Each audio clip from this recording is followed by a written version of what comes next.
Kőráncos ujjak kicsit félrehúzták a függönyt, sok megkopott fényű szempár kikukucskál.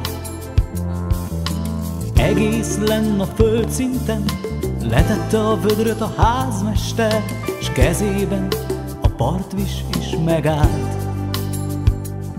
Valahol megcsörrent egy kulcs, s egy fiatal asszony gyermekét kézen fogva vezette a fényre. Hangosan gügyögött a szőkeségnek, s vékony, hosszú ujjával felmutatott fel az égre. Látod, milyen apró csoda, mégis gyönyörű, igen gyönyörű. Esik a hó, az első hó, s az egész udvar csupa porcukor. Pici öröm ez a szíveknek, de mint a hófelhő, ez is tovább vándorol. Esik a hó, az első hó, s az egész udvar csupa porcukor. Pici öröm ez a szíveknek, de mint a hófelhő, ez is gyorsan tovább vándorol. Tovább vándorol, s nyomában csak a szürke ég.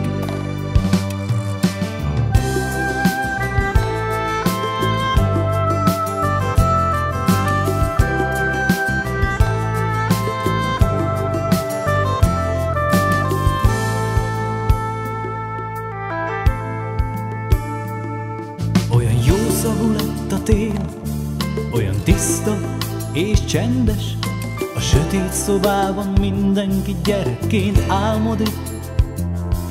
Most dehogy hisszük a latyakot, s a fülfagyasztó hideget, csak azt látjuk, hogy milyen szép ez így egy napig.